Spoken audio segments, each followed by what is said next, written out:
Euh, merci. Merci aussi de garder vos micros désactivés. Ça, vous êtes invités à prendre la parole. Maintenant, c'est un grand plaisir pour moi de vous présenter la modératrice de la session d'aujourd'hui, Madame Hortense. Madame Hortense, elle est la secrétaire générale de la réseau francophone in Evaluation, RAFI. Madame Hortense, la parole est à vous. Merci. Merci beaucoup, Innocent. Bonjour, bonjour à tout le monde. Alors, je vais modérer cet atelier qui porte dont le thème est soutenir les transitions vers des systèmes agroalimentaires durables à l'aide de l'outil TEP. Alors, deux personnes sont avec nous qui vont faire cette présentation. Il y a Rémi Cluzet, qui est conseiller en agroécologie détaché par le gouvernement français auprès de la FAO, et Yodit Kebede, qui est une chercheuse, consultante indépendante et qui dispose d'une grande expérience en recherche et mise en œuvre de projets agroécologie. Vous avez donc un programme qui va se dérouler en plusieurs étapes et nous avons là le programme qui est présenté par Rémi Cluzet. Je ne vais pas vous retenir la parole longtemps, je vais la passer directement à Rémi Cluzet qui va commencer la première présentation pour introduire les éléments de l'agroécologie. Rémi, vous avez la parole.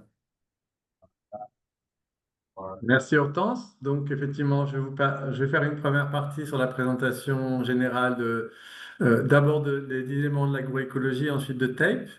Et la deuxième partie, Yodit passera sur des aspects plus concrets, sur les grilles et sur un test grandeur nature, on va dire. Alors, juste d'abord, je vais vous montrer une vidéo rapide qui résumera très bien ce que sont les 10 éléments. Mais juste une petite introduction sur les 10 éléments de l'agroécologie.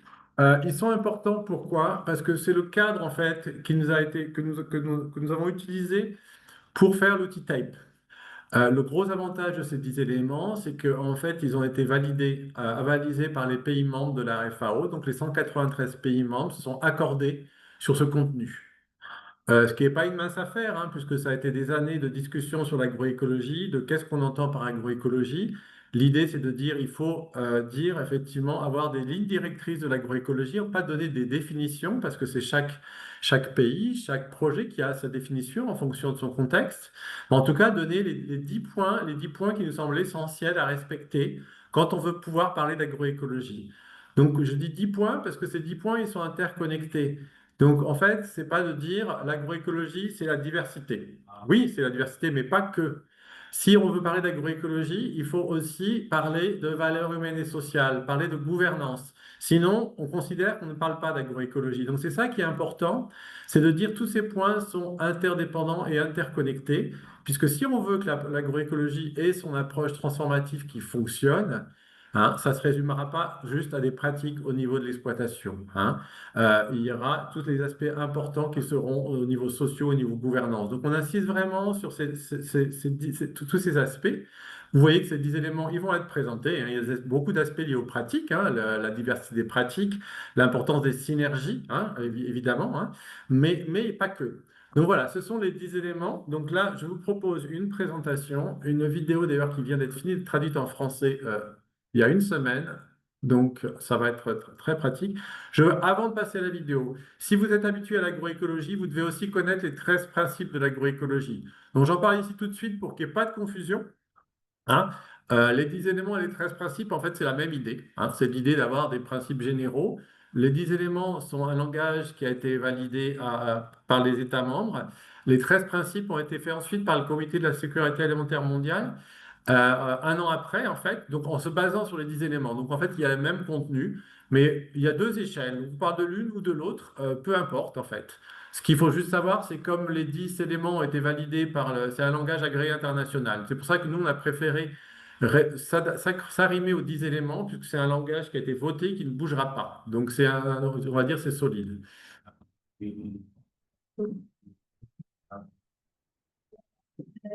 Alors, euh, attendez.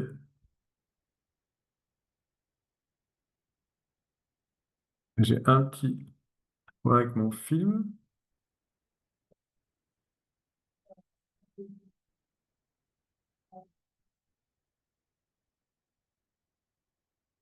Démarre. Oui. Tiens. Alors attendez, je vais arrêter le partage une seconde pour essayer de le refaire démarrer.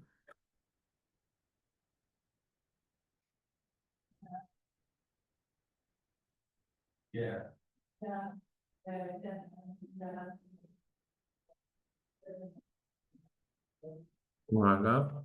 De plus en plus de voix s'accordent à dire que le changement est de s'adapter. Il faut adapter ces systèmes. Ok, donc c'est bon, je recommence le partage.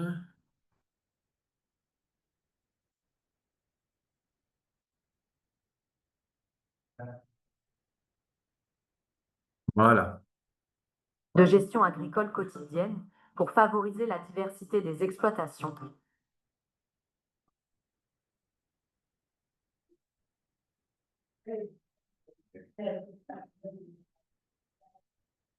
Bon, c'est l'écran, le fait que je sois en écran. De plus en plus, Je vais pas être en écran. et la dégradation de l'environnement et de s'adapter au changement climatique. L'agriculture et les systèmes alimentaires durables présentent des avantages multiples pour la La société. vidéo n'est pas partagée, en fait, encore. Ça marche pas? Dans différents contextes, la Non. transformation culturelle Ça arrive. de gestion agricole C'est bon? quotidienne pour favoriser la diversité des Voilà, exploitations. maintenant tu peux mettre juste en plein écran, s'il te plaît. Non, on peut pas. Si je mets en plein écran, ça s'arrête. Consiste à passer Ah, de d'accord. systèmes de production prêts à l'emploi à des systèmes taillés sur mesure. Pour aider les pays à concrétiser cette transformation, la FAO a élaboré le cadre intitulé Les 10 éléments de l'agroécologie. Les 10 éléments sont liés et interdépendants. Ils décrivent les éléments essentiels, les interactions majeures. Oh, c'est pas possible. Dès que je touche De quelque plus en chose. plus de voix Attendez. s'accordent à dire que le Désolé. les passé de la FAO majeures, les caractéristiques nouvelles et les conditions favorables souhaitées qui caractérisent les approches agroécologiques. La diversité écologique, sociale, économique et nutritionnelle est un élément fondamental de l'agroécologie. Les systèmes agricoles qui présentent une grande diversité biologique contribuent davantage à la stabilité et à la variété des fonctions écologiques sur lesquelles repose la production alimentaire et d'autres services écosystémiques comme la pollinisation, la lutte biologique contre les organismes nuisibles et les maladies et la préservation de la santé des sols. La diversification des systèmes agricoles doit être guidée par la co-création et le partage des connaissances et des pratiques, la science et l'innovation. Les pratiques locales éprouvées, conjuguées aux connaissances scientifiques, sont les meilleures sources d'informations sur les cultures, les animaux d'élevage et les arbres à introduire dans l'exploitation, l'endroit où les placer et la manière de les gérer. Il y a synergie lorsque les interactions entre des éléments spatiaux et temporels génèrent des avantages multiples au profit de parties prenantes fournissant divers produits et services. Repenser l'agriculture et les systèmes alimentaires en vue de créer des synergies tout en limitant les arbitrages augmente intrinsèquement l'efficacité de l'utilisation des ressources. Lorsqu'on utilise plus efficacement les ressources existantes en améliorant les processus biologiques, on peut optimiser l'utilisation des engrais et réduire au minimum le recours aux pesticides, ce qui permet de diminuer à la fois les coûts de production et les effets néfastes sur l'environnement. En agroécologie, le recyclage est la clé de l'efficience, car il substitue au concept de gaspillage et de pollution celui de création de nouvelles ressources biologiques pour la production agricole. Le retour au sol des résidus organiques est un bon exemple de pratique de recyclage qui renforce l'activité biologique, essentielle à la santé des sols. La diversification des exploitations agricoles, intégrant des cultures, des arbres et des animaux différents, accroît la résilience, ce qui constitue une sorte d'assurance naturelle contre les risques. Lorsque les prix du marché sont bas ou que la saison est mauvaise en raison d'une sécheresse, d'organismes nuisibles ou de maladies, le fait d'avoir des produits diversifiés et une moindre dépendance aux intrants externes permet aux producteurs d'avoir des revenus plus stables. La floraison de cultures et d'arbres variés à différentes périodes de l'année favorise la pollinisation et crée des habitats pour les prédateurs et les ennemis naturels des organismes nuisibles et des maladies agricoles courantes, ce qui permet de bénéficier de services de lutte biologique. Protéger et améliorer les moyens de subsistance ruraux, l'équité et le bien-être social est essentiel à la durabilité. L'agroécologie met fortement l'accent sur les valeurs humaines et sociales telles que la dignité, l'équité et l'inclusion, qui contribuent toutes à renforcer les moyens de subsistance dans l'optique des objectifs de développement durable. Elle place les aspirations et les besoins de ceux qui produisent, distribuent et consomment les aliments au cœur des systèmes alimentaires. Les valeurs humaines et sociales encouragent la création d'un capital social et d'une action collective pour rendre notre mode de vie durable. L'agriculture et l'alimentation sont des composantes essentielles du patrimoine de l'humanité. Culture et tradition alimentaire sont le fruit d'interactions prolongées entre l'homme et l'environnement et jouent un rôle central dans la société. En favorisant une alimentation variée, l'agroécologie contribue à la sécurité alimentaire et nutritionnelle tout en préservant la santé des écosystèmes. L'agroécologie contribue de manière importante au rétablissement d'un équilibre harmonieux entre traditions et habitudes alimentaires modernes, ce qui permet de produire et de consommer des aliments sains et de garantir le droit à une alimentation adéquate. Les transitions agroécologiques nécessitent la mise en place de politiques, d'institutions et de marchés efficaces et novateurs qui favorisent un changement transformateur et y contribuent. La gouvernance responsable, pour les communautés comme pour les États, repose sur des mécanismes intégrant les principes de transparence, de responsabilité et d'inclusion qui soutiennent les producteurs et les consommateurs. La gouvernance responsable renforce aussi l'inclusion sociale et les pratiques équitables. L'économie circulaire et solidaire rétablit le lien entre producteurs et consommateurs et apporte des solutions innovantes pour améliorer la gestion des ressources naturelles et promouvoir les objectifs de développement durable. L'agroécologie repose sur des approches ascendantes et territoriales qui permettent d'apporter des solutions adaptées aux problèmes locaux. L'application des approches agroécologiques ne repose pas sur une méthode unique. Elle dépend des contextes, des contraintes et des possibilités que présente chaque lieu.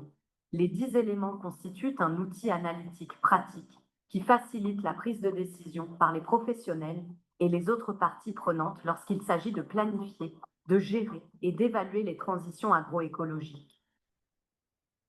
Voilà. Donc, désolé pour le... Je n'étais pas en mode plein écran, mais sinon, ça ne fonctionnait pas. Donc là, ça finit sur TED, justement, cette partie, donc c'est parfait. Donc, on était sur les aspects plus généraux pour bien comprendre ce qu'il y a derrière les 10 éléments de l'agroécologie qui ont été vraiment la base pour TED. Donc, on va passer maintenant sur la suite. Ah, apparemment, j'ai un problème avec le mode plein écran aujourd'hui. Chaque fois que je passe en mode plein écran, il y a un petit souci. Je vais essayer de le faire le plus grand possible. Est-ce que vous voyez suffisamment là? Quelqu'un peut me dire si c'est bon à l'écran? Tu veux que je partage de mon côté, Rémi, peut-être? Essaye Oui, de voir si toi c'est mieux. Quand tu fais en plein écran, moi ça fonctionne pas. J'arrête le partage. Vas-y, lance.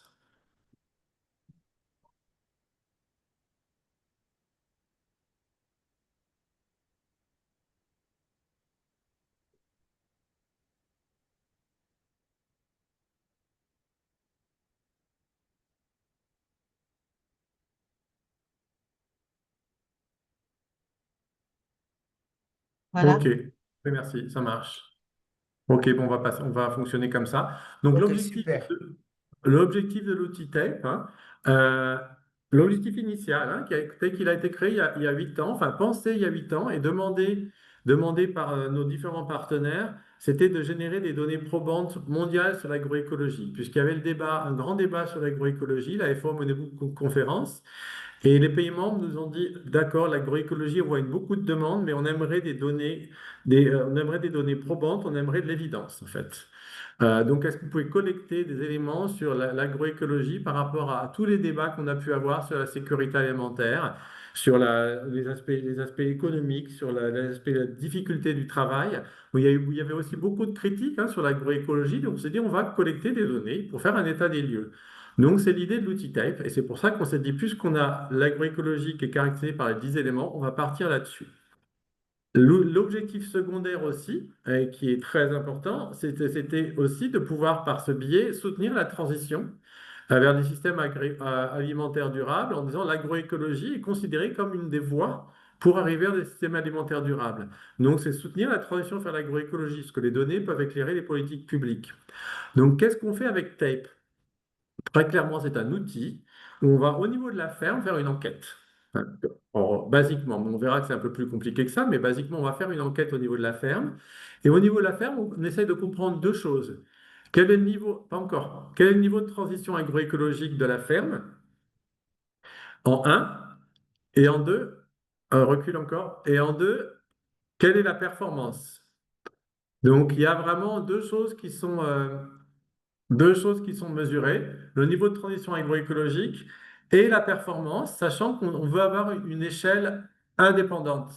On veut voir si l'agroécologie amène de la performance ou non, en fait. Donc voilà. Donc l'idée, c'est qu'on a ces deux échelles et on va vous les présenter, hein. Donc, diapo suivante. Donc, juste là, c'est pas la peine de s'apesantir, mais c'est pour expliquer qu'on a un mandat des pays membres qui nous ont demandé à renforcer un travail normatif, scientifique sur l'agroécologie et à développer des indicateurs. Donc, c'est pour ça que ce travail a été mis en place, hein. C'est la suite d'une demande officielle qu'on a pu avoir dès 2018 et qui a été réitérée en 2024. Voilà.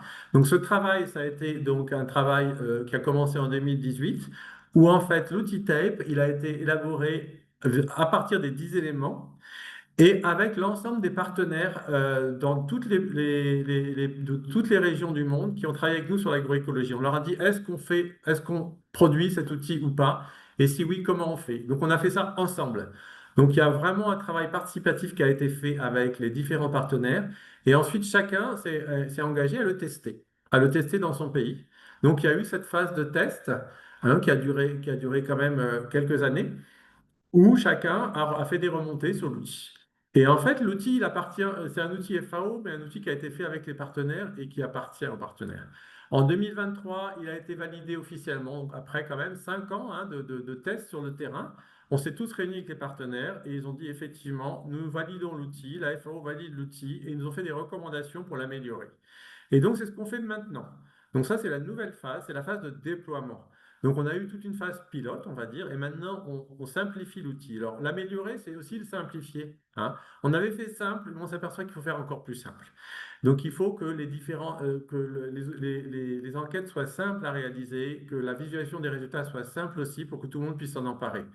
Voilà, donc c'est un peu le travail qu'on a mené, et on est financé par la Commission européenne pour faire ça. Et également, on a une deuxième phase où on travaille aussi sur l'analyse au niveau national. Ça, je vous en toucherai un mot ensuite. Donc, au niveau de TAPE, voilà. Donc, on a une approche, il y a 4 étapes. Je vous ai parlé des 2 étapes de caractérisation de l'agroécologie et de critères de performance, l'étape 1 et l'étape 2. Il y a une étape avant qui est très importante, hein, quand vous faites le diagnostic, hein, c'est de caractériser le système que vous voulez analyser, de comprendre, de trouver vos objectifs. Qu'est-ce que vous voulez faire? Est-ce que vous faites TAPE? Pourquoi? Pour faire un diagnostic avant un projet, pour essayer de voir un peu quelles sont les forces et faiblesses du projet et quelles actions on peut mettre. Est-ce que c'est pour faire du suivi-évaluation? Est-ce que c'est faire une évaluation d'impact à la fin d'un projet pour savoir si le projet au niveau agroécologie a rempli ses promesses? Il y a en fait, TAPE est utilisé pour beaucoup de choses, hein. Donc voilà, il y a la première aspect, il faut vraiment savoir qu'est-ce qu'on veut faire avec l'outil. Après, très concrètement, vous voyez ce téléphone-là, Ouais, laisse-le comme ça. Euh, donc, ce téléphone, très concrètement, en fait, on a un questionnaire, on va vous montrer. Et vous avez une application qui s'appelle Kobo Collect. Et l'enquêteur va sur la ferme avec son téléphone et il y a des questions, c'est des choix à options et il fait une analyse de la ferme. Donc sur l'étape 1 sur l'agroécologie et l'étape 2 la performance. Donc encore une fois, on est en mesure après de dire voilà le niveau agroécologique de la ferme et voilà quelles sont ses performances au niveau économique et environnemental et social. Voilà. Et ensuite étape 3 qui est très importante, c'est bien sûr on rend les informations, on donne les informations aux agriculteurs, aux groupements de producteurs, mais l'idée aussi c'est d'initier un dialogue politique sur les forces et faiblesses et comment toutes ces données peuvent être utiles pour changer les politiques ou pour apporter, dans le cadre du programme, des choses, des aides plus efficaces. Donc, en résumé, voilà les éléments. Donc, la slide suivante, s'il te plaît, Yodit. Voilà, donc pour dire qu'en fait, le test s'est déroulé vraiment de manière très volontaire par toutes les organisations avec lesquelles on a travaillé. Hein, il y a maintenant plus de 60 pays, plus que 58, 60 pays qui l'ont mis en œuvre dans des projets de plus ou moins grande taille. Parfois, c'était des tests de 3 fermes, parfois, c'est des tests de 500 fermes.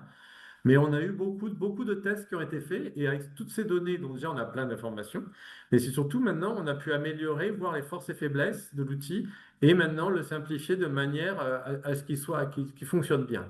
Alors si je veux parler des premiers résultats qu'on a eus, parce que c'est quand même intéressant, c'est la diapo d'après. Sur 5000, alors là, on a fait un échantillon sur 5000 ménages où on a pu avoir des données vraiment bien nettoyées. On a pu se rendre compte de l'impact de l'agroécologie sur la santé, l'agrobiodiversité, la perception du revenu et sécurité alimentaire. Là, on a vraiment un impact favorable, positif. On peut dire qu'il y a une corrélation positive entre le niveau d'agroécologie d'une ferme et l'impact sur la santé. Alors, c'est ce que vous avez en jaune. Hein. La santé, agrobiodiversité, perception du revenu et sécurité alimentaire.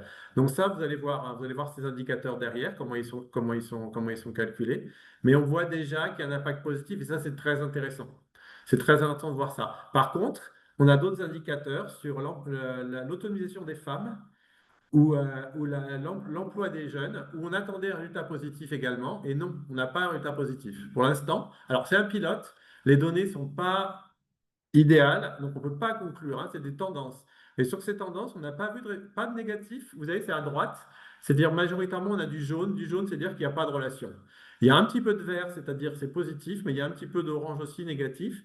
Donc, on a vu qu'effectivement, en tout cas, la manière dont on mesure, on ne voit pas d'aspect positif comme ça. Ça veut dire quoi aussi? Ça veut dire que quand on met en place une politique d'agroécologie, il faut une politique d'accompagnement aussi pour l'emploi des jeunes. Il faut aussi une politique d'accompagnement pour l'autonomisation des femmes. Ça ne se fera pas tout seul. Voilà, enfin, c'est un peu un message simple que je vous donne, mais c'est quand même important de le savoir. Alors ensuite, là, c'est plus si vous avez un profil effectivement évaluation de projet. C'est un peu chargé comme diapositive, mais c'est pour dire qu'en fait, TEP est souvent utilisé dans le cadre des projets de développement. Alors, certains qui l'utilisent pour la conception du projet, en se disant, on fait une première analyse pour effectivement voir comment on va orienter notre projet, comment on va écrire notre projet. Donc, quelles sont les forces et faiblesses des ménages, quelles sont les typologies d'exploitation, voilà, pour voir qu'est-ce qu'on peut prioriser. Après, TEP est utilisé comme outil aussi de connaissance sur l'agroécologie. En fait, le travail avec le producteur, c'est intéressant parce que c'est pourquoi cet élément, pourquoi ces questions? Ben parce que voilà, et donc c'est un outil vraiment pour fournir pour construire des compétences. Hein. Après, pour le cadre logique du projet, effectivement, souvent, il y a pas mal de projets qui ont des objectifs clairs de dire on veut améliorer la sécurité alimentaire, on veut améliorer le revenu de 10%, on veut améliorer l'autonomisation des femmes. Donc ça, avec l'outil TEP, on peut le mesurer au début du projet et à la fin du projet pour voir si l'objectif a été atteint. Et il y a également, là, vous avez un petit diagramme minuscule que vous n'allez peut-être pas très bien voir, mais pour l'évaluation d'impact, ça peut être fait aussi après le projet en disant, ben voilà, c'était un projet agroécologique qui a duré 5 ans. On va faire une analyse des bénéficiaires sur leur niveau agroécologie et sur aussi quelques éléments critères de performance. Et on va comparer avec un groupe témoin pour voir s'il y a eu une différence. Voilà, ça peut être fait comme ça peut être fait de différentes manières. Hein. Mais en tout cas, voilà, il y a beaucoup d'utilisation dans ce cadre. Alors, oui, suivant, voilà. Donc là, ben ouais, la suivante, ouais, tu peux. Donc là, c'est pour vous dire les 10 éléments. On a vu la vidéo des 10 éléments, hein, on a expliqué vraiment l'idée qu'il y avait derrière. On les a traduits en 25 indices. eux-mêmes répartis en 61 critères. Donc, c'est des questions que vous allez voir tout à l'heure avec Judith. Vous allez voir quelles sont les questions qu'on pose. Parce que, effectivement, un élément, valeur humaine et sociale, on peut mettre beaucoup de choses derrière, c'est pas évident. Donc, nous, ce qu'on propose, c'est de le décliner de manière simple pour pouvoir évaluer de manière homogène partout. Donc ça, en fait, on a un peu traduit les 10 éléments en des choses pratiques et concrètes, en fait, hein. Donc là, on ira dessus plus tard avec Judith, donc je ne vais pas m'apesantir. Je vais vous donner juste un exemple derrière d'un test qui a été fait, là, c'est sur une ferme. Là, c'était en Roumanie. On a testé l'étape 1 d'agroécologie en Roumanie. Donc là, dans la diapo d'après, vous avez un résultat. Donc là, par exemple, le type de résultat qu'on peut avoir assez simple, c'est de dire, ben voilà, le pourcentage de niveau d'agroécologie, c'est 42%, c'est-à-dire que nous, bien sûr, on a le seuil de 50% pour être vraiment en transition vers l'agroécologie. On peut voir élément par élément quels sont les points forts et quels sont les points faibles avec ce diagramme en radar. Mais à l'intérieur de chaque élément, on peut comprendre pourquoi c'était faible. Diversity, c'était faible au niveau de la diversité animale, là, par exemple, hein. Et à l'intérieur de ces critères, de ces indices, on peut aller plus loin, parce qu'on a des critères. Qu'est-ce qu'il y a derrière la diversité animale? Donc on peut comprendre. Donc en fait, on a tout un tas, après on a une radiographie de l'exploitation, et on peut essayer de comprendre les forces et les faiblesses. Si on va sur les diapos d'après, ça c'était une ferme. La diapo d'après, c'était fait sur 400 fermes dans 4 pays. Et là, par exemple, là, ça relève un peu ce que je vous avais dit tout à l'heure. Ils ont voulu faire une évaluation d'impact, en fait, mais après, a posteriori. Hein, ça n'a pas été planifié au début. Donc, ils ont pris le groupe des bénéficiaires d'un projet, de la GIZ, hein, au Bénin, Éthiopie, Kenya et Madagascar. C'était un projet ProSoil notamment sur l'agroécologie. Les bénéficiaires sont en vert et les non-bénéficiaires sont en gris. Donc, effectivement, ils se sont rendus compte en faisant la comparaison que les bénéficiaires, en tout point de vue, avaient des meilleurs résultats au niveau agroécologie sur les 10 éléments, hein. Sauf à Madagascar. Là, c'est pareil. Donc là, il y a l'effet que vous connaissez bien, l'effet tache d'huile, effectivement, où en fait, les non-bénéficiaires ont finalement indirectement ont bénéficié. Donc voilà, c'est un peu la conclusion qu'ils ont eue. Mais voilà, donc l'idée, c'est juste pour dire un peu ce qu'on peut faire avec. Ok, ça c'était l'étape 1. Alors je ne sais pas si c'est bien clair. L'étape 1, c'est caractériser la transition agroécologique, les 10 éléments et des critères. Donc ça, c'est la carte d'identité. Mais ce qu'on veut faire également, c'est avoir une échelle indépendante pour savoir, ok, l'agroécologie c'est bien, mais comme l'agroécologie, on veut la tester, il faut qu'on la teste avec quelque chose. Donc, est-ce que l'agroécologie est performante sur certains points de vue? Donc là, on intègre dans le questionnaire en plus ces questions-là sur 5 dimensions: la gouvernance, l'économie, l'environnement, la santé, la nutrition, la société et la culture. On vérifie les résultats, en fait, sur la sécurisation foncière, sur le revenu, sur la santé des sols et l'exposition aux pesticides, la sécurité alimentaire et l'automatisation des femmes. Donc, c'est un autre jeu de questions, en fait, hein. Un autre jeu de questions qui nous permettra de comparer si on peut faire une corrélation positive. Donc, c'est un jeu basique de questions. Vous pouvez en rajouter. L'idée, c'est que chaque projet a sa propre problématique. Donc là, vous pouvez rajouter des éléments sur la biodiversité. Vous pouvez rajouter, voilà. Vous pouvez rajouter tout ce que vous voulez, en fait, hein, quelque part. Le seul problème, c'est savoir le gérer. Parce que déjà là, on a énormément de données. Et donc, nous, ce à quoi on s'engage, c'est que quand vous faites l'enquête avec ces questions-là, on vous fournira, ce qu'on est en train de faire, c'est l'amélioration qu'on fait, on fournit une visualisation automatique des résultats. Donc, vous n'avez pas besoin d'avoir des grandes compétences en statistique et en traitement de données pour avoir vos résultats. Vous pouvez aller plus loin et avoir beaucoup de questions qui seraient plus quantitatives. Après, on peut vous aider aussi, mais il faut pouvoir manier ces données-là, hein, parce que d'expérience, on s'est rendu compte, énormément de données, c'est bien, mais il faut savoir les gérer. Voilà, alors là, si on prend l'exemple de la diapo d'après, là, par exemple, le même projet dont on a parlé, donc je vous ai montré l'étape 1 avec les 4 pays. Là, je vous montre l'étape 2, où ils se sont rendus compte que, en fait, l'agroécologie, c'est des conclusions, et c'est une publication qui est sortie il y a 2-3 jours d'ailleurs, hein, je peux vous mettre le lien. Publication qui donne c'est une méta-analyse en fait en disant ben voilà, sur 4 pays, on s'est rendu compte que l'agroécologie avait un impact positif sur la productivité. Donc vous voyez, vous avez le niveau d'agroécologie en bas, donc le score du CAET, hein, donc c'est la caractérisation de l'agroécologie, qui va de 0 à 100. Et là, vous avez la productivité. Donc, vous voyez, en fait, voilà, donc comment ça fonctionne. Donc, agroécologie, productivité, agroécologie et revenus, agroécologie, diversité alimentaire, c'est toujours croissant. Et pareil pour la sécurité alimentaire. Donc, en fait, voilà, les conclusions, c'est sur 400 fermes et 4 pays, on peut dire l'impact positif de l'agroécologie. Donc voilà, donc ça, chacun peut faire effectivement ses propres conclusions. Nous, à l'FAO, ce qu'on fait, c'est qu'on va faire les conclusions avec tous ces projets ensemble pour être sûr d'avoir des données vraiment qu'on peut généraliser. Donc, on va prendre toutes les données. Alors, concrètement, voilà, comment ça fonctionne? Si tu veux bien, alors on a un questionnaire, c'est Kobo Collect, c'est une application. Donc, vous avez vu tout à l'heure le téléphone, hein. C'est une application. Vous allez sur Kobo Collect et vous avez un questionnaire. Donc, si tu cliques sur le lien, Yodit, ça va.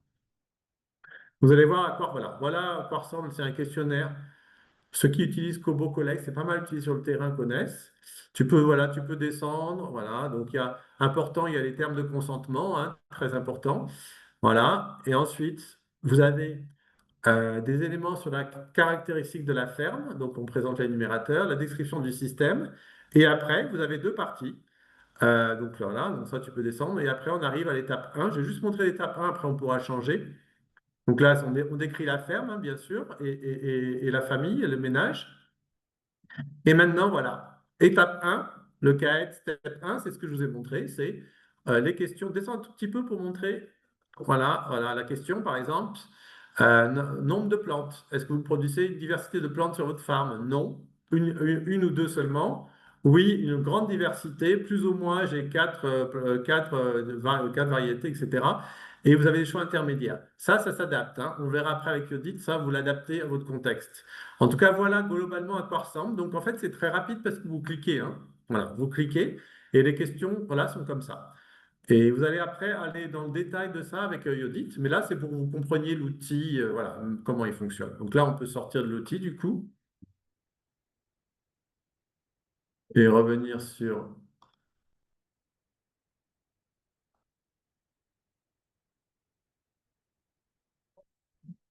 Hop, voilà. Donc là, tu peux donc voilà. Bon, ça, c'est des imprimés écran de ce que vous avez vu. Là, voilà. Je vous dis, pour être très concret avec vous, avant qu'on oublie. Voilà, donc là, vous avez le site, la plateforme de connaissance de l'agroécologie de la FAO, ce qu'on appelle Agroecology Knowledge Hub, c'est notre site internet, hein. Donc l'adresse, vous l'avez ici, hein, fao.org/agroécologie. Donc il y a une page qui est dédiée aux outils, tools, hein. Euh, donc sur cette page, alors il faut aller sur la version anglaise, hein. Et sur cette page, vous avez ici donc la présentation de TAPE. Et ici, vous avez un document, le document TAPE Implementation Phase. Alors, je vous le donne parce qu'il est mis à jour chaque semaine et dedans, vous avez tous les éléments que vous pouvez trouver. Les grilles, les PowerPoint, les présentations. D'ailleurs, cette présentation, on pourra la mettre, par exemple. Voilà, parce qu'on est en train maintenant de réviser les grilles et les lignes directrices que vous trouverez sur Internet, elles datent de 2019. Donc, les choses ont changé. Donc, elles sont intéressantes pour comprendre l'outil, mais maintenant, voilà, maintenant, on les a mises à jour. Elles ne sont pas publiées encore officiellement sur le site de la FAO, puisqu'il faut des validations. Donc, en attendant qu'elles soient publiées officiellement, on met tous les éléments un par un dans ce. Vous aurez tous les éléments ici. Donc, vous pouvez voir, il y a des documents à télécharger, des vidéos. Donc, voilà. Voilà, c'est important que vous sachiez que voilà, vous avez beaucoup de réponses ici. Et pour terminer sur ma partie, je voulais juste vous mentionner pour votre information que ce qu'on fait au niveau de TAPE, donc c'est au niveau de la ferme, hein, vous l'avez compris, c'est souvent au niveau d'un projet. Donc les projets, c'est 100, 200 ou 300 fermes représentatives d'un territoire pour essayer de comprendre un peu, voir une cartographie, une photo d'un territoire. Mais on a des demandes aussi au niveau national, puisque vous avez des pays qui ont des stratégies agroécologiques, qui ont des politiques publiques agroécologiques. Donc comment les mettre en œuvre, comment avoir une ligne de base, comment avoir des objectifs au niveau national, comment les suivre. Donc pour répondre à ces questions, on utilise maintenant TEP au niveau national. Donc on travaille sur 3 pilotes, donc au Burundi, au Cap-Vert et au Kenya, où on fait un diagnostic du pays tout entier, en disant, ben voilà, le niveau de transition écologique du pays, il est comme ci, les points forts, ils sont ça, les points faibles, ils sont là, voilà les lignes de base. Et pour votre politique, voilà ce qu'on préconise que vous pourriez avoir comme objectif. Et pour le suivi, on travaille sur le suivi-évaluation aussi, d'essayer d'utiliser l'outil pour ça. Donc voilà, donc ça, en fait, comment on fait en 2 mots? Il y a les enquêtes, hein, bien sûr, mais pas que, hein. Ce qu'on fait aussi, c'est on travaille avec, toutes les données secondaires qui existent. On travaille aussi avec les recensements généraux agricoles pour avoir des données et aussi au niveau spatial pour avoir des données biophysiques. Donc voilà, on est en train de mettre en place une méthodologie nationale donc sur ces 3 pays. Et dans un an, on devrait être en mesure de proposer, pareil, des lignes directrices pour analyser l'agroécologie au niveau national sur la base de ces 3 retours d'expérience qui sont très différents. Voilà. J'ai fini cette partie.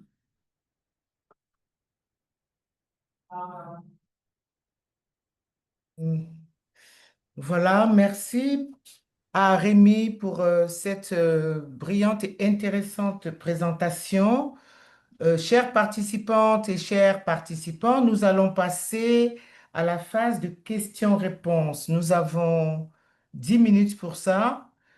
Donc, levez la main si vous avez des questions. Mais il y a aussi la chat. Dans la chat, mettez vos questions également dans la chat, hein. Parce que là, on pourra vous répondre même après. Alors, Je vois une question là. Est-ce qu'on peut utiliser Kobo question-réponse, je vois pas, je vois pas. Tu envoies, On s'il te peut, plaît. est-ce Ouais. qu'on peut utiliser sans Kobo et sans code? Pardon? Est-ce qu'on peut utiliser TEP sans Kobo et sans code? Ah, ok. Alors, en fait, vous pouvez tout ce que vous voulez. C'est un outil public. Sans Kobo, vous pouvez, mais si on a Kobo, c'est parce que c'est pratique. Sans code, alors là, avec Kobo, il y a un code, effectivement, hein, et ce qui vous permet d'avoir accès à des services gratuits, évidemment, hein, avec des services d'analyse automatique. Mais si vous voulez l'utiliser autrement, enfin, vous pouvez aussi faire, il y a beaucoup de gens qui nous disent, oh, on fait que l'étape 1 parce que ce qui nous intéresse, c'est l'agroécologie. Parce que nous, on est convaincus, on n'a pas besoin de preuves. Bah, il y a des enseignants qui me disent, nous, on a fait un tableau Excel, on a pris toutes vos données, on a fait un tableau Excel, comme ça, moi, je le fais moi-même avec mes étudiants, bah, très bien. Bon, ce qui est dommage, c'est que les informations, du coup, l'avantage de Kobo, c'est que les informations nous remontent aussi à nous, et que nous, on peut s'en servir après. Le but ultime, hein, pour être très clair avec vous, c'est que nous, d'ici un an ou deux, on puisse, dans les dialogues intergouvernementaux, dire, regardez, voilà, on a accumulé assez de données pour vous montrer que l'agroécologie fonctionne très bien pour ça, ça, ça et ça. Là, un peu moins bien, mais il y aura peut-être besoin de votre support. Donc nous, ce qu'on veut faire, c'est vraiment de l'advocacy sur la base de l'évidence. Donc les données qui nous remontent par Kobo, l'avantage, c'est qu'elles nous remontent. Après, vous pouvez ne pas utiliser Kobo et nous faire passer les données ensuite, hein, parce que donc on est en train de créer maintenant une plateforme qui sera interopérable. C'est-à-dire que les autres outils, parce qu'il y a d'autres outils qui travaillent sur l'agroécologie, les autres partenaires, on va tout rassembler, on va essayer de tout rassembler au niveau de la FAO pour travailler ensemble, en fait, pour dire qu'il faut qu'on soit groupés, peu importe l'outil utilisé, mais toutes les données qu'on peut avoir sur l'agroécologie sont bonnes. Donc, si vous passez par Kobo, ça nous simplifie la vie, mais vous faites effectivement comme vous voulez, mais il faudra recréer votre propre mécanisme, en tout cas. Justine? Oui, bonjour. Bonjour pour cette présentation. C'était ouais, très intéressant et informateur. Euh, je me demandais, en fait, bon, si on fait une évaluation des résultats d'une intervention bon, en faveur de l'agroécologie, euh, je me demande qui exactement collecte les données pour la mesure de la performance, par exemple. Parce que j'ai lu un peu sur l'outil précédemment, antérieurement, il y a quelques années, parce que je m'intéressais à cet outil et en fait, je me demande à quel point est-ce qu'il faut une connaissance, des connaissances techniques pour pouvoir collecter les données, par exemple, sur la toxicité présente dans les sols pour mesurer la présence d'éléments chimiques, par exemple, ou pour la santé de la terre, bon, soil health en anglais.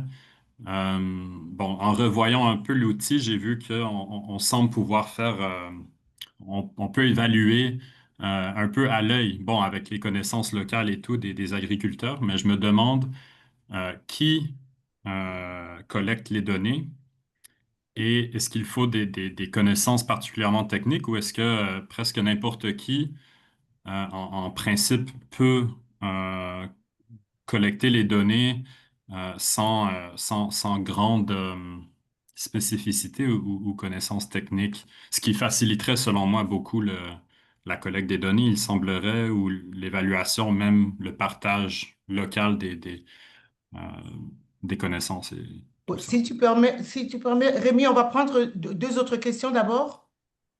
On va prendre? Oui, Filinto, Omar. Bonjour à tous, Flynn Omar Martin Fala de la Guinée-Bissau. Moi, je suis un consultant. J'ai travaillé un temps pour la FAO. Ma question est la suivante. Et ça part d'un exemple concret. Je faisais l'évaluation d'un projet financé par l'Union européenne à Sao Tomé et Principe. Oui. Donc, c'est le pays, en gros, c'est deux îles. En attendant que TAPE soit en mesure de nous donner le portrait pays, est-ce que on peut l'appliquer par exemple au niveau de cette île, si on le prend au niveau de l'île de Sao Tomé, si on le prend comme une région? Merci.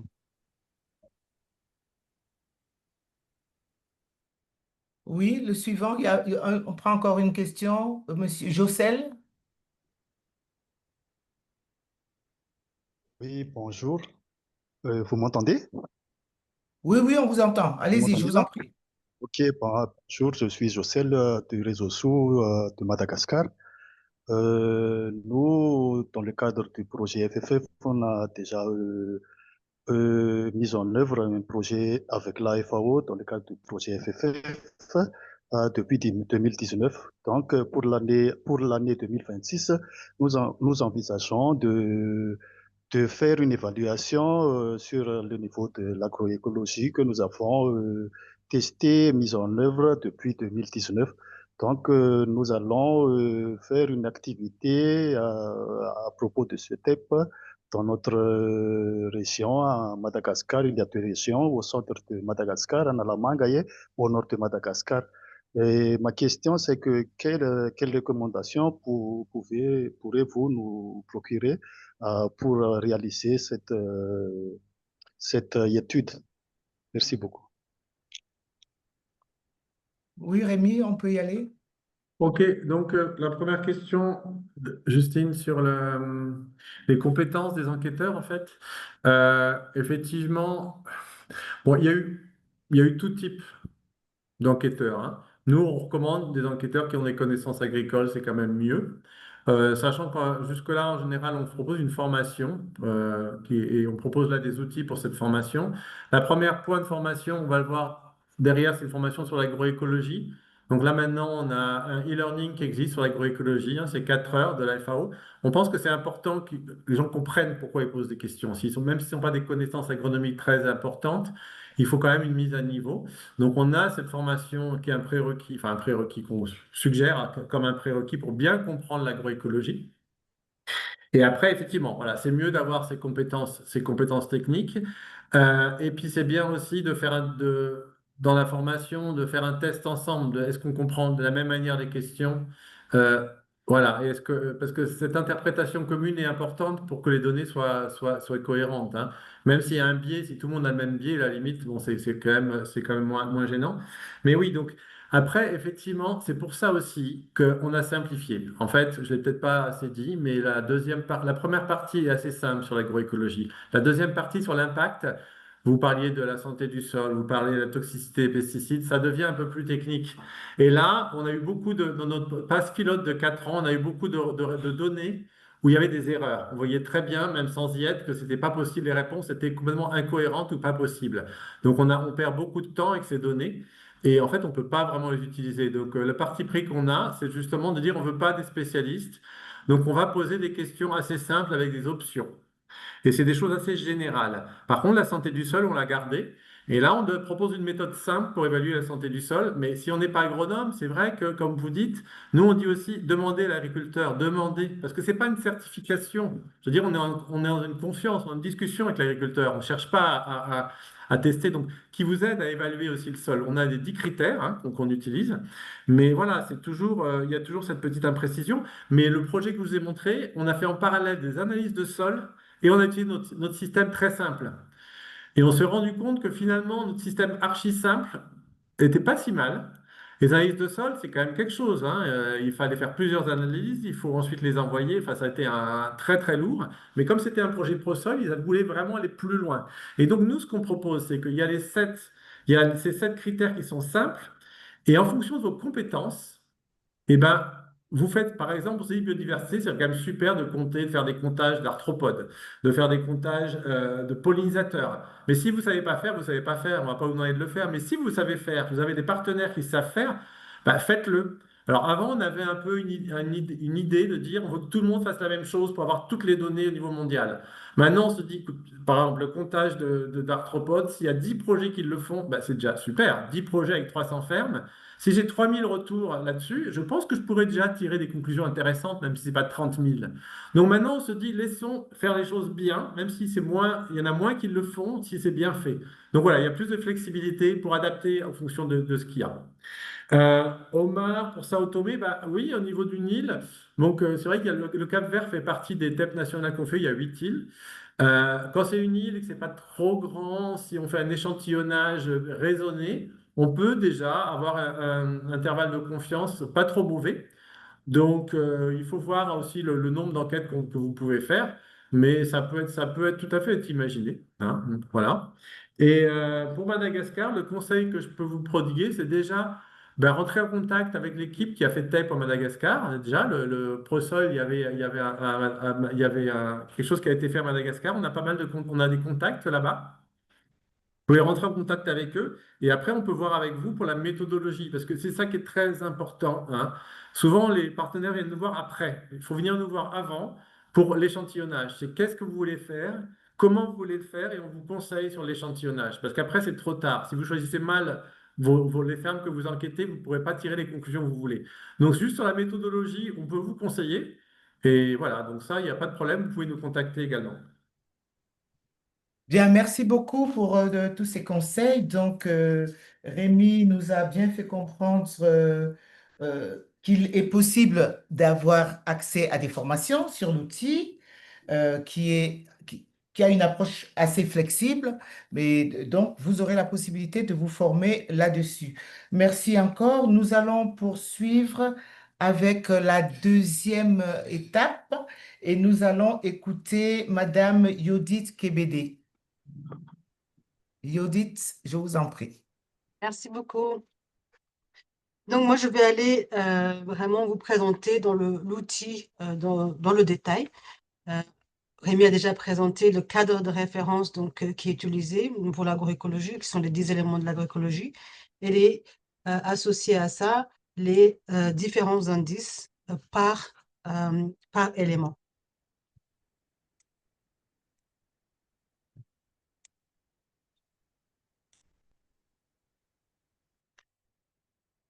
Et en fait, c'est différent. Donc, chaque élément est associé à certains indices qui sont présentés ici. Il y a 2 à 3 indices par élément. Et chaque indice va être aussi de nouveau divisé, caractérisé par différents critères. Et chaque critère va correspondre en fait à une question. On va prendre directement des exemples ou directement chaque élément pour mieux comprendre de quoi il s'agit. Là, par exemple, on a l'élément diversité, donc qui est un élément essentiel pour l'agroécologie.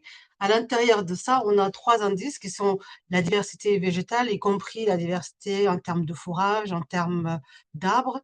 On prend aussi en compte la diversité temporelle, donc c'est la diversité dans l'aspect rotation des cultures et la diversité spatiale aussi, donc tout ce qui est culture intercalaire.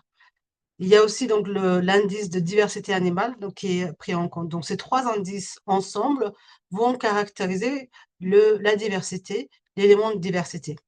Et donc, chaque indice est aussi donc caractérisé par différents critères. Donc, pour la diversité végétale, on va regarder le nombre d'espèces végétales et la diversité génétique au sein d'une même espèce. Donc là, les questions, ces deux critères vont directement se traduire par des questions qui sont, voilà, quel est le nombre d'espèces de cultures ou d'arbres ou de fourrages que vous produisez au sein de votre ferme.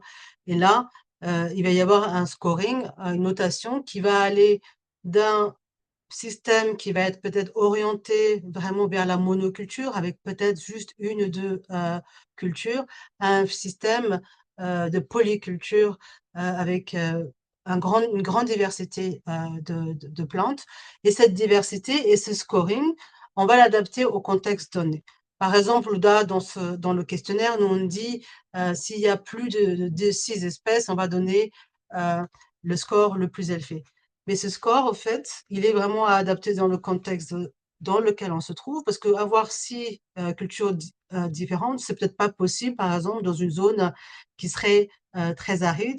Et dans ce système-là, peut-être avoir déjà 4 espèces différentes de cultures serait considéré comme très diversifié pour ce système-là. Donc, ce scoring est adapté à chaque contexte. Pour la diversité temporelle donc, et spatiale, comme je disais, c'est l'aspect rotation culturelle qui est pris en compte et l'aspect donc de culture intercalaire, donc les polycultures. Pour la diversité animale, donc à la fois on prend en compte le nombre d'espèces animales, mais aussi le nombre, la variation en fait au sein de chaque espèce en termes donc de variation de génétique au sein de chaque espèce. Donc, de la même manière, tous les autres éléments sont déclinés comme ça par indice et par critère. Pour l'indice synergie, par exemple, on a les critères de production d'aliments qui seraient consommés donc, par les animaux, donc la production sur la ferme ou pas de ces aliments, la variété de services rendus par les animaux et l'intégration des arbres dans le système d'exploitation. On prend aussi en compte l'indice de gestion de l'habitat. Donc là, c'est vraiment regarder des éléments qui vont au-delà de la parcelle, qui peuvent contribuer à la fois au contrôle biologique, par exemple, dans la ferme, et à la biodiversité, à la fois de la faune en termes d'espèces d'insectes et de la flore, et qui peuvent contribuer du coup à la résilience et à des synergies qui peuvent être créées au niveau de la ferme, donc au-delà de l'échelle de la parcelle.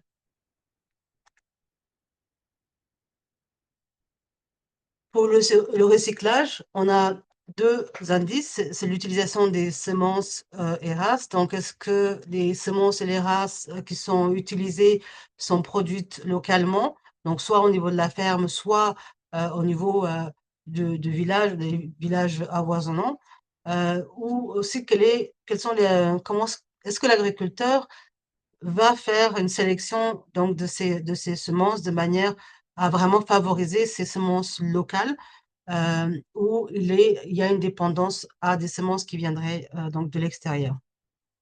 On prend en compte aussi donc, dans cet élément-là l'aspect gestion de la biomasse et des déchets.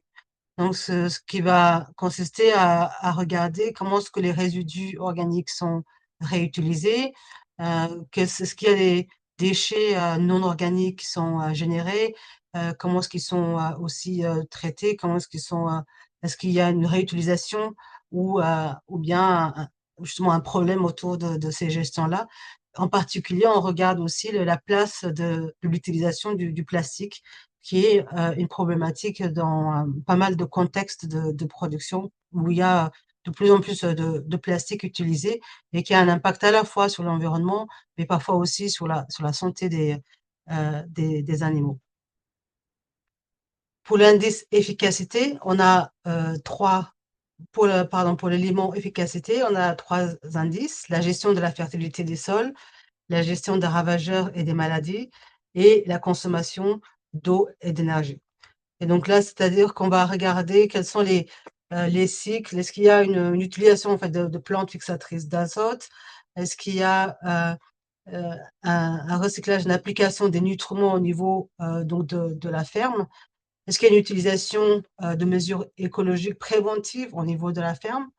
Est-ce que l'agriculteur va favoriser l'utilisation de médicaments vétérinaires qui sont peut-être plus d'ordre, qui va minimiser en fait l'utilisation de médicaments vétérinaires ou de produits vétérinaires en faveur peut-être de pratiques de prévention qui, pour mieux contrôler la santé des animaux, mais aussi comment est-ce que ces animaux vont être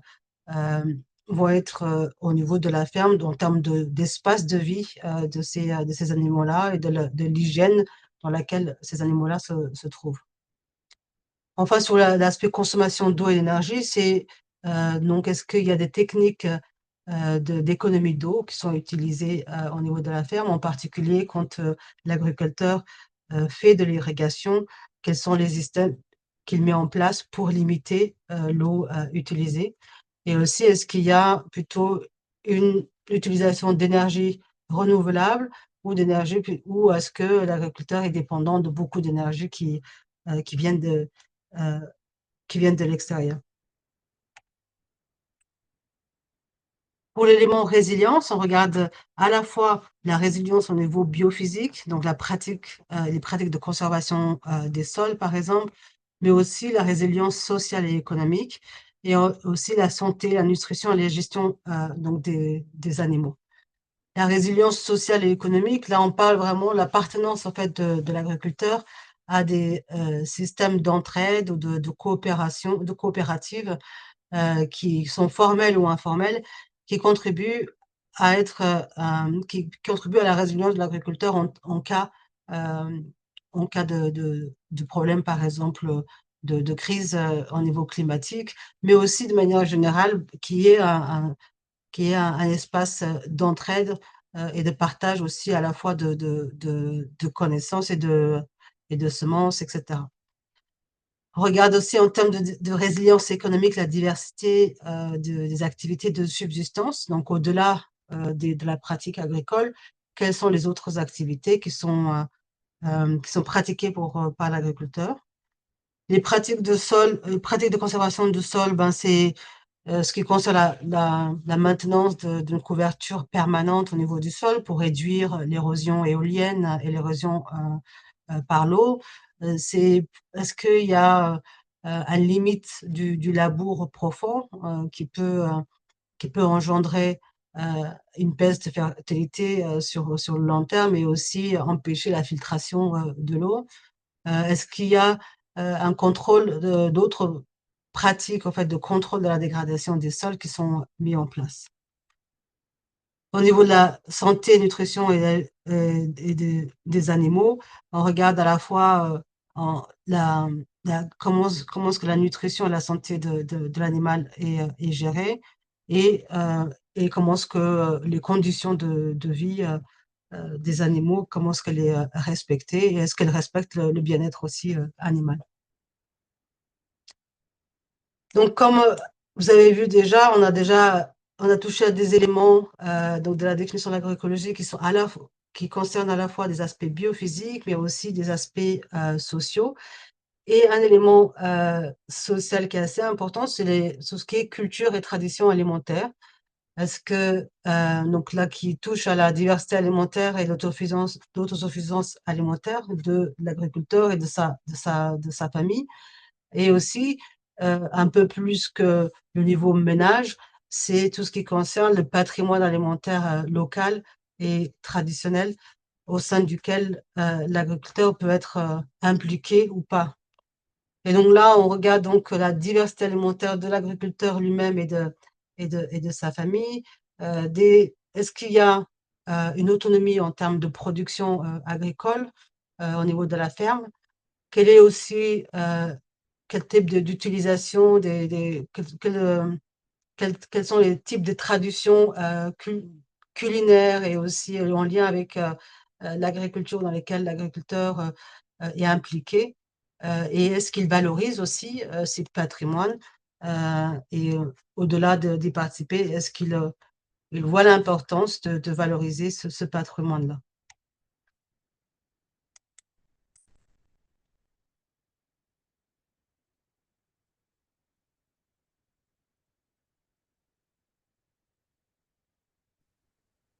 Oui, c'est Oui, c'est bon, j'ai réussi à c'est passer OK, c'est OK. la slide suivante.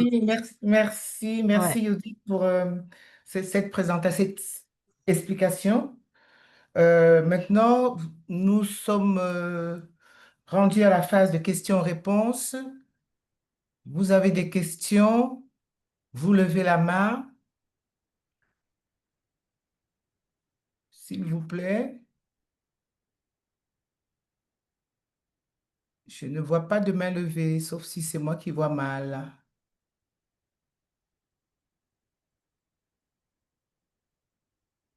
Donc, il n'y a pas de questions sur la présentation des cadres d'évaluation. Tout le monde a compris.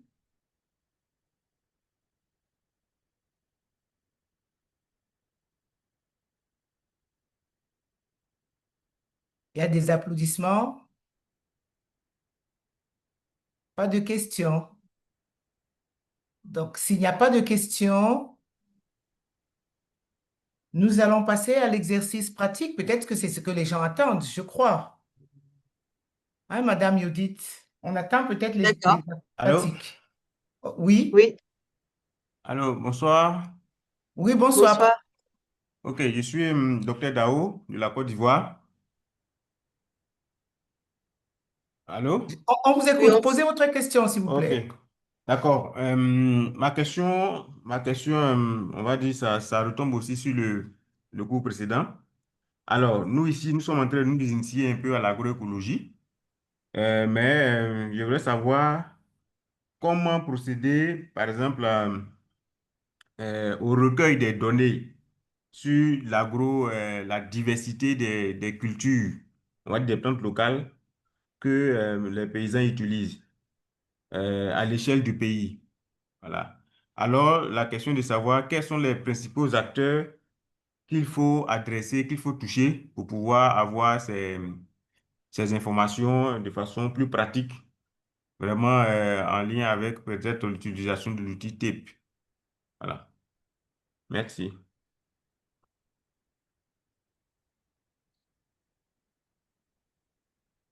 Allô? Donc, la question, c'est de savoir quelle est comment avoir les informations sur la diversité des cultures au niveau Oh oui. national. Oui, oui, de l'agrobiodiversité, par exemple. Donc, bon, le TEP vous permet d'avoir cette diversité au niveau d'une ferme. Si, il peut être appliqué au niveau national. Donc là, ça demanderait d'aller dans différentes zones agro-climatiques et voir dans D'accord. ces contextes-là, quel type de culture on peut trouver. Donc ça peut être une manière de caractériser l'agrobiodiversité. Mais en même temps, ça, ces informations-là, normalement, on pouvait aussi trouver dans les données secondaires un peu quelles sont les cultures qu'on trouve dans ce pays-là.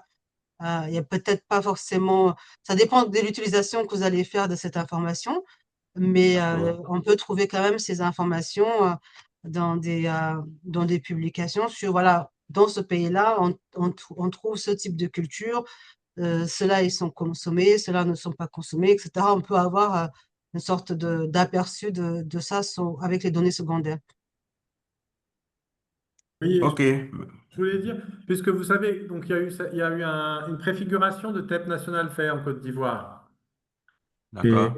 Et l'idée, c'était justement de voir, bon, c'était vraiment fait assez rapidement, mais de voir justement ces données secondaires dont parlait l'audit, qu'est-ce qui existe déjà qui peut renseigner notre grille TEP.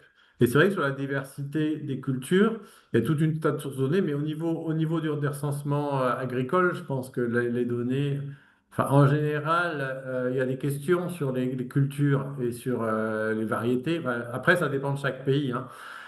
Mais je pense que ces données sont quand même centralisées et sont accessibles. Parce que nous, c'était vraiment le travail qui avait été fait. c'était de voir ce qui existait, ce qui était accessible, élément par élément, y compris diversité. Donc, j'ai pas en tête les résultats. Je ne sais pas s'ils ont été beaucoup dans le détail, mais je pense que ces données devraient pas être trop dures à trouver, mais c'est vrai que ça dépend. Chaque pays opère différemment. En tout cas, je pourrais vous envoyer le rapport si vous ne l'avez pas déjà. Vous y êtes peut-être plus. D'accord. Nous sommes dit, je suis preneur pour avoir quand même cet outil-là pour nous orienter. Merci. Ok, D'accord. donc, Nous passons à l'exercice pratique maintenant. ok, Ça marche. merci. Donc, vous avez normalement avec le lien aussi qui a été fourni par Rémi, donc vraiment le détail de ces différents indices, de ces différents critères et des questions associées et du questionnaire lui-même. Et donc là, ça peut être plus intéressant que nous passions du temps à voir comment est-ce qu'on met ça en pratique, quel score on met, pourquoi on met ce score, etc. Cet exercice pratique, on va le faire à partir d'une ferme réelle qui existe au Mali, c'est la ferme d'Oumar Diabaté. C'est une ferme d'environ 2 hectares dans lequel on a plusieurs ateliers, un atelier élevage avec une diversité d'espèces animales, des volailles, du bétail et même aussi une zone d'aquaculture. Il y a aussi des cultures céréalières, il y a du maraîchage, il y a des arbres fruitiers, il y a aussi une production de fourrage, il y a aussi des plantes médicinales. Je vais vous montrer une petite vidéo qui décrit donc cette ferme et ensuite on ira sur le Mentimeter pour répondre à des questions que nous avons préparées.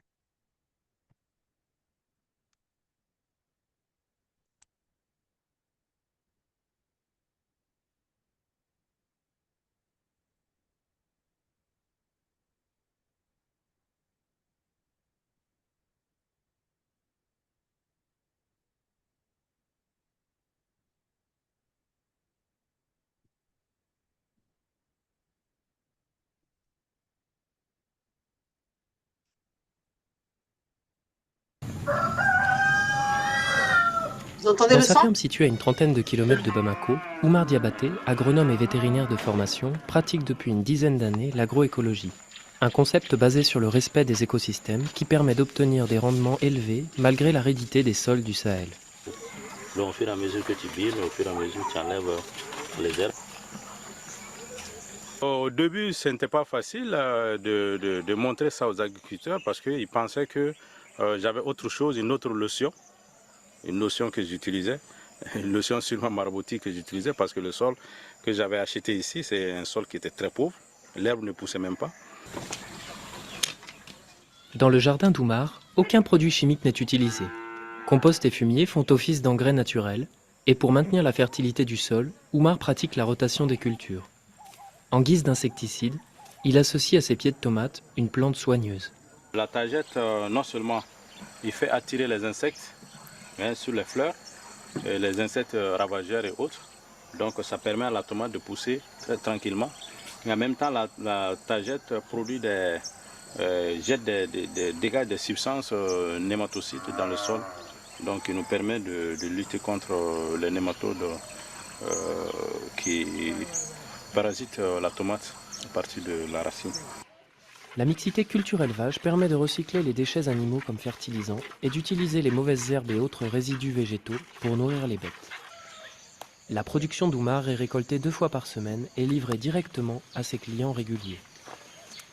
Et chez les Diabaté, on travaille en famille puisque c'est Fatoumata, la femme d'Oumar, qui est chargée de préparer les paniers qui seront acheminés aux 4 coins de Bamako.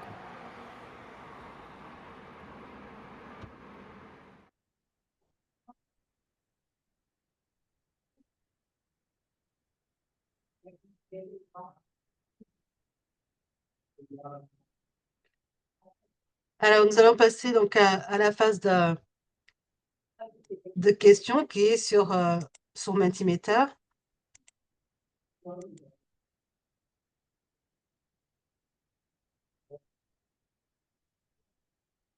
Est-ce que vous voyez bien Ouais, ma c'est bien. slide? Ça D'accord. fonctionne. Donc, est-ce que vous pouvez vous connecter sur le Mentimeter, soit sur votre téléphone, soit sur l'ordinateur. Donc, sur l'ordinateur, vous allez sur www.menti.com et il faudrait rentrer le code qui est juste en dessous. Avec le téléphone, vous pouvez utiliser le QR code là qui est à droite et qui vous amènera directement sur la page où il y a les questions. Donc, je verrai si quand vous serez sur le site, quand vous serez rentré sur le site au fur et à mesure. Et si vous avez des questions, si vous rencontrez un problème, dites-le moi.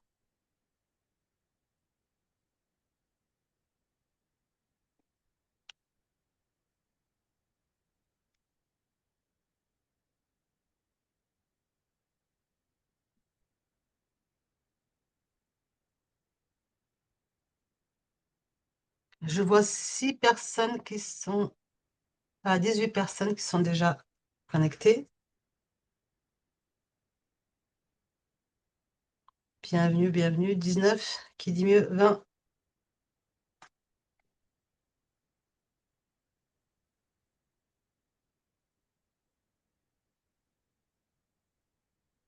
21, 22.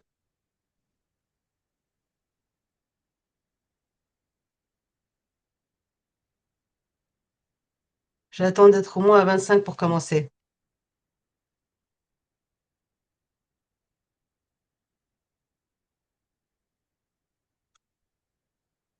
Il y a 24.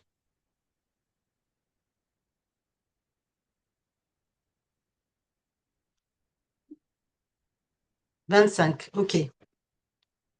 Alors, nous avons vu donc dans TEP, on a les éléments, les indices associés. Et donc, pour chaque indice, il y a un critère qui se traduit en question. Et là, c'est ce que vous avez là sur cet écran. C'est un critère qui est associé à l'élément donc synergie. Et la question associée à ce critère, c'est cette question-là. Produisez-vous. Donc, on parle de Oumar Diabaté. Vous avez vu sa ferme. Est-ce qu'il produit la majorité de ces aliments et du fourrage qui sont consommés par ces animaux au niveau de la ferme? Est-ce qu'on a une information dans la vidéo à propos de cette question-là? Et quel score vous lui donnerez? Est-ce que vous pensez qu'il dépend principalement d'aliments et de fourrages qui sont achetés à l'extérieur sur le marché? Est-ce qu'il produit la totalité de son fourrage au niveau de la ferme? Est-ce qu'il y a une partie qu'il achète au marché, une partie qu'il produit lui-même?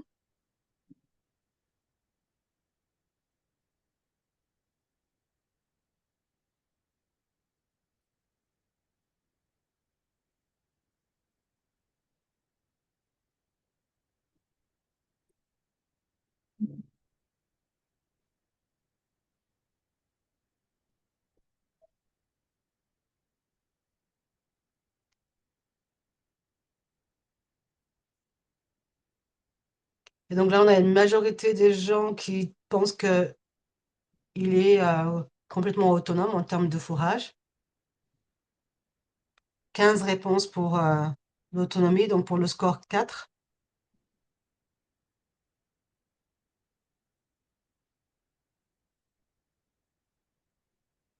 Trois personnes disent qu'il a peut-être qu'il produit une partie de son fourrage, mais une partie peut-être aussi achetée à l'extérieur.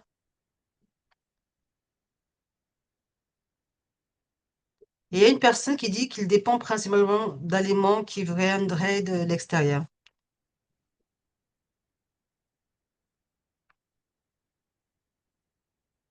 Bon, la réponse, au fait, est plutôt donc, de l'ordre de 3 ou de 4. Donc, comme la vidéo est assez rapide, mais il indique quand même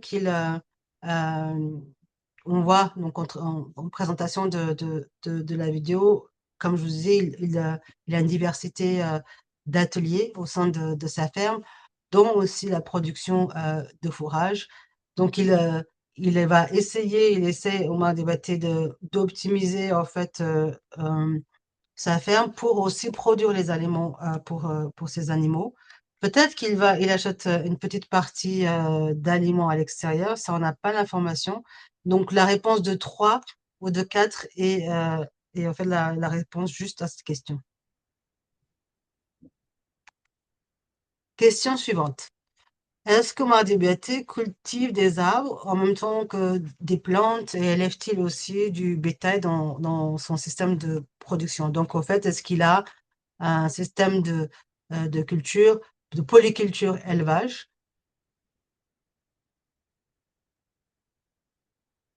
Donc, la réponse 0, là, dans ce cas-là, va être non, il n'y a pas d'arbres sur sa ferme, ou ils sont rares, ils ne sont pas intégrés au système de production. Ou plus ou moins, il a quelques arbres présents, mais ils ne sont pas systématiquement intégrés dans le système. Ou bien, il a peut-être intentionnellement fait le design, donc la conception de sa ferme de manière à intégrer ces arbres dans différentes parties de la ferme pour améliorer les interactions entre les plantes et les animaux.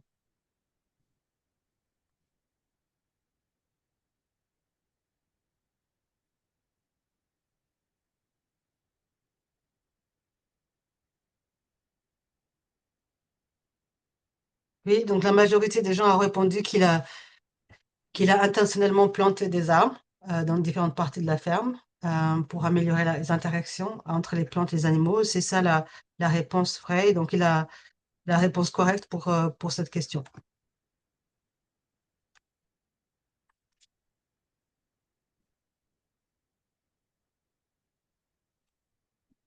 Alors, est-ce que le système d'Omar Diabaté, ce système de production, a plusieurs parcelles de différentes formes et de différentes tailles? Donc, en fait, quelle est la mosaïque, la conception en fait de sa ferme et l'organisation des différentes parcelles? Est-ce qu'il a un système qui est principalement avec une seule culture qui prend la plupart, donc la plupart de la ferme, donc qui couvre toute sa ferme? Est-ce qu'il y a plusieurs petites parcelles avec différents types de cultures ou quelque chose un peu intermédiaire entre les deux?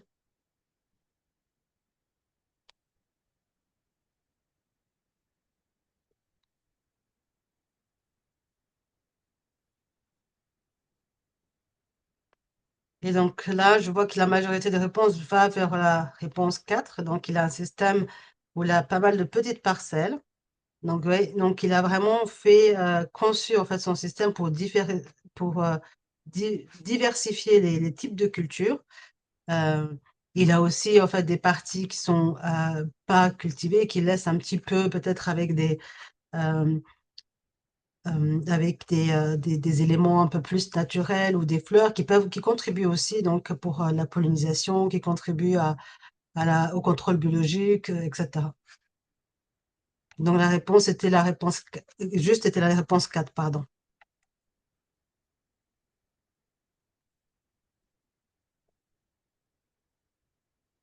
Je vais passer celle-là pour aller sur un autre élément.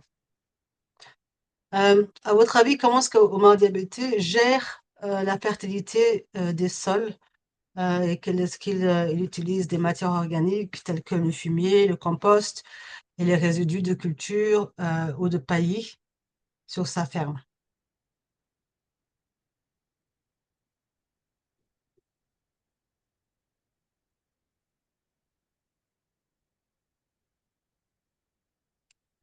Et donc, donc là, on voit déjà que tout le monde répond, donc a donné la réponse 4, qu'il a un système qui repose principalement sur des intrants organiques qui sont recyclés à la ferme et des pratiques agroécologiques pour augmenter la fertilité des sols. Donc, il a vraiment conçu son système pour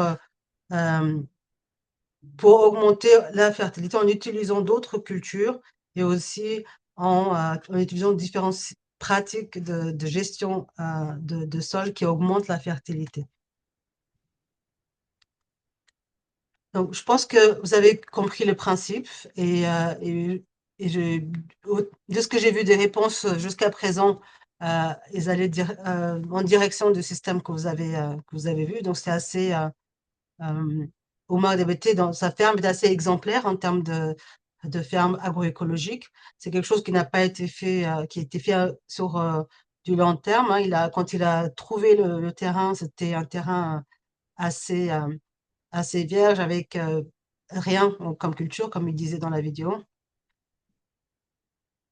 Et donc là, vous avez aussi donc la question, c'est la gestion des nuisibles. Comme vous voyez aussi dans la vidéo, il explique comment il utilise des cultures associées pour repousser certains ravageurs et optimiser justement donc des mesures préventives pour réduire en fait les infestations des cultures par des ravageurs.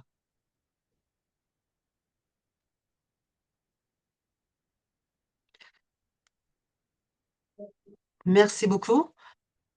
Ben, je vais arrêter sur la partie vraiment contenu de TEP et Innocent ou Hortense, peut-être qu'il y aura quelques mots de clôture avant que je pose les questions en lien avec l'évaluation sur ce webinaire et sur la formation elle-même. Il ne reste plus que 5 minutes. Oui, merci beaucoup pour cette présentation. Je pense qu'on va passer, sauf si Innocent a quelque chose à dire. Innocent, qu'on va passer à Merci. l'évaluation. Mais entre-temps, je vais vous mettre sur la chat le lien pour s'inscrire à la communauté des pratiques Eval for Earth. Ceux qui ne sont pas encore inscrits, je vous mets les liens dans la chat. Oui, Innocent? Merci, Madame Hortense. Donc, peut-être que je peux dire un grand merci à Rémi et Judith pour leur présentation, ainsi que Madame Hortense pour la modération. Merci beaucoup. Merci également à tous et à tous pour votre participation active. Nous espérons vous trouver lors de notre prochain événement. Maintenant, peut-être qu'on passe à Judith pour l'évaluation de cette session. Judith? Oui, donc voilà, c'était des questions un petit peu sur la suite des Valhart. Je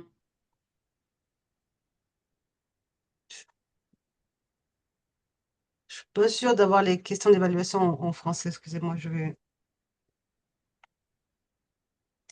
Non, on va aller directement aux questions en lien avec que tu m'as envoyé, Innocent, Ok, que j'ai merci. rajouté là. Ok. Donc, on utilise la même ligne, non?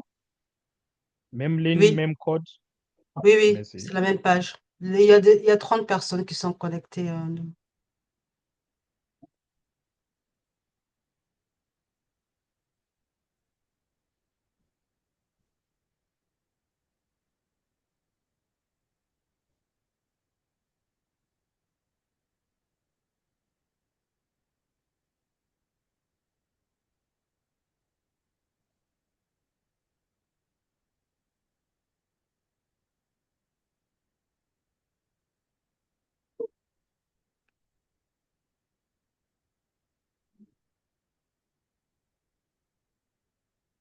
Et la question suivante, donc la question était de savoir quels sont les sujets que vous souhaitez qu'Eval for Earth aborde en 2026. Donc, je vois qu'il y a un intérêt pour l'évaluation et l'intelligence artificielle, l'utilisation de l'intelligence artificielle en évaluation, l'évaluation de projets de santé animale, agroécologie et intelligence artificielle.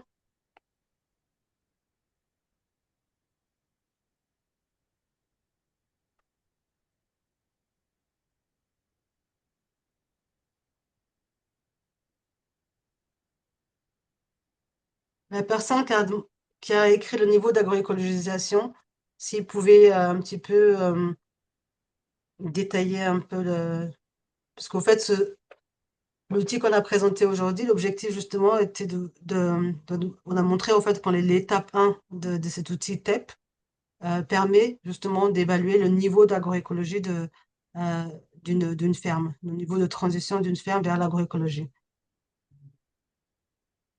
Donc là, ce serait par rapport à des sujets qui n'auraient pas été abordés.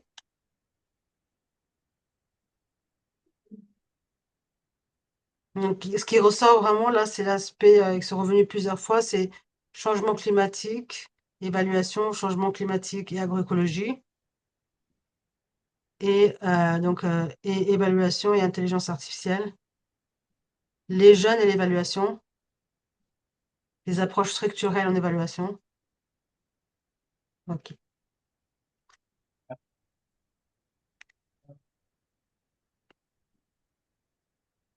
Et la question qui suit, c'est est-ce que vous souhaitez contribuer donc à Eval Forward pour d'autres événements?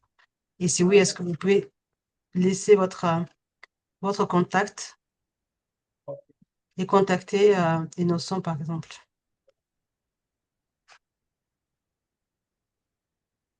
Est-ce qu'il y a des sujets d'évaluation que vous souhaitez partager?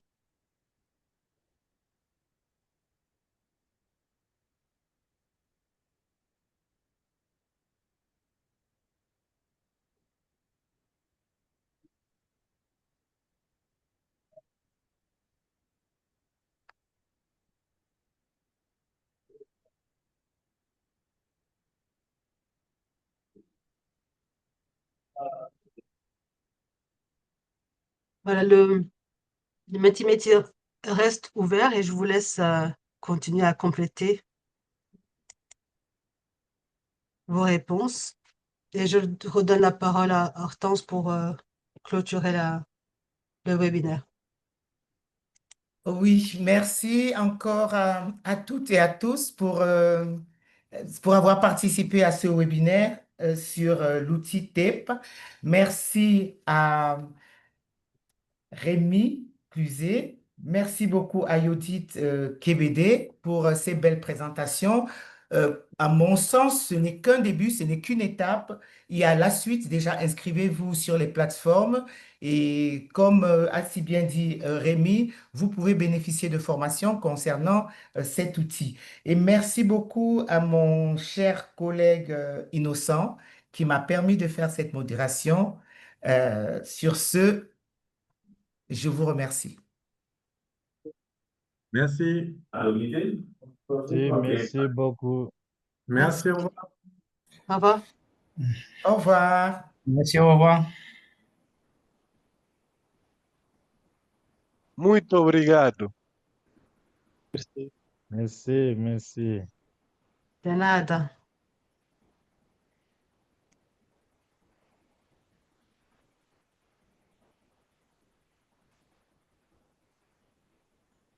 Au revoir, merci à tout le monde. Merci, au revoir.